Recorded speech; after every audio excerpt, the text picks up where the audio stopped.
तो आज है श्रीमद् भागवत गीता जी के तीसरे अध्याय का चौथा श्लोक।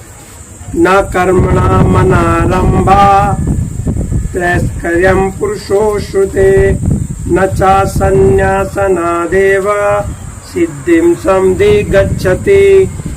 न तो कर्म से विमुख होकर कोई कर्म फल से छुटकारा पा सकता है और न केवल संन्यास से सिद्धि प्राप्त की जा सकती है। हम अपने कर्म से विमुख होकर जो हमारा कर्म फल है उससे छुटकारा नहीं पा सकते। जैसे हमारा कोई कर्म है ना, अगर गलत हो गया तो भोगना तो है, छुटकारा तो नहीं मिलेगा ना उसके फल से।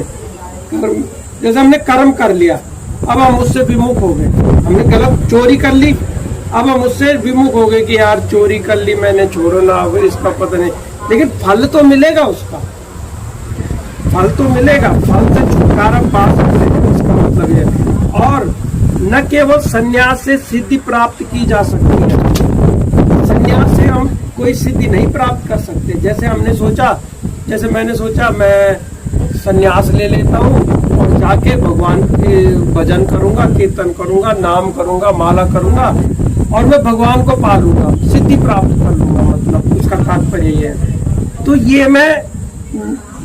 ये सिद्धि प्राप्त नहीं हो सकती, क्योंकि मैं गृहस्थ में हूँ, मेरा परिवार है ना, बच्चे हैं, परिवार है, तो उनको त्याग के मैं संन्यास करके भगवान को प्राप्त नहीं कर सकता। या तो आप पहले कर सकते थे संन्यास, शादी के लिए या तो पहले ही चले जाता। हाँ, ये भी था, अगर मैं शादी नहीं करता तो शायद मैं पहले ही चले जाता तो तब भी ठीक था। लेकिन अब मेरा कर्तव्य क्या है? परिवार का पालन पोषण करना। परिवार है ना, इस परिवार का पालन पोषण करना ही मेरा कर्तव्य है। अब संन्यास लेके मुझे क्या होगा? पाप लगेगा अगर मैं अब संन्यास लेता हूँ। तो तात्पर्य क्या है? भौतिकतावादी मनुष्यों के हृदयों को विमल करने के लिए जिन कर्मों का विधान किया गया है उनके द्वारा शुद्ध हुआ मनुष्य ही संन्यास ग्रहण कर सकता है। मतलब भौतिकतावादी मनुष्य के हृदयों को विमल करने के लिए जिन कर्मों का विधान किया गया है उनके द्वारा शुद्ध हुआ जो कर्म मनुष्य के हृदय को विमल, जैसे शादी नहीं हुई होती उससे पहले मैं चला जाता तो किसी का दिल नहीं दुखता ना, नहीं दुखता ना। लेकिन अब आपका भरण पोषण कैसे होगा अगर मैं चला गया संन्यास में? भक्ति करो, लेकिन कैसे? अपने कर्तव्य का पालन करते हैं। जैसे आपका कर्तव्य पढ़ाई करना है ना, अब आपको बोला पढ़ाई करो, आप क्या कर रहे हो? माला कर रहे हो, माला पे लगे हो, हरे कृष्ण कृष्ण कृष्ण हरे हरे, हरे राम राम राम हरे हरे हरे। तो आपको बोला पढ़ाई करो, लेकिन आप उसमें तो भगवान खुश होंगे उससे? भगवान सब में है ना, सबके अंदर है ना। तो जो तुम्हें कह रहे हैं कि पढ़ाई करो, उनके अंदर भगवान नहीं दिख रहा। वो भी तो कह रहे हैं ना पढ़ाई करो पढ़ाई, वो भगवान भले बोल रहे हैं, वाणी उनकी है, लेकिन भगवान उनको प्रेरित करता है बोलने के लिए कि इनको बोलो पढ़ाई करो, जो इनका कर्तव्य है। भक्ति भी करो, भक्ति के लिए मना नहीं है, भक्ति भी करो, लेकिन कर्तव्य का पालन करते हैं।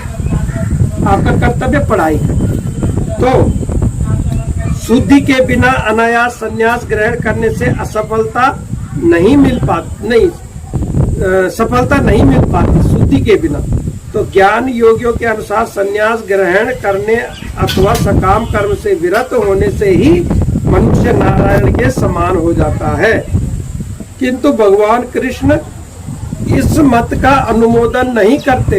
हृदय की शुद्धि के बिना संन्यास सामाजिक व्यवस्था में उत्पात उत्पन्न करता है, हृदय की शुद्धि के बिना।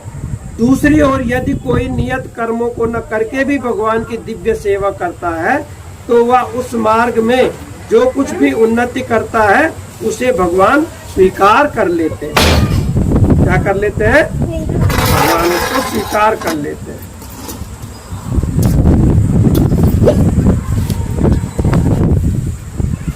स्वल्पमप्यस्य धर्मस्य त्रायते महतो भयात्। ऐसे सिद्धांत की रंचमात्र संपन्नता भी महान कठिनाइयों को पार करने में सहायक होती है। तो आज हमने क्या पढ़ा भगवत गीता जी में?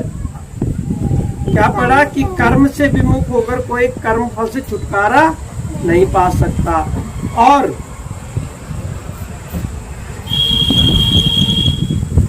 और न केवल संन्यास से सिद्धि प्राप्त की, संन्यास लेकर हम कोई सिद्धि प्राप्त नहीं कर सकते हैं।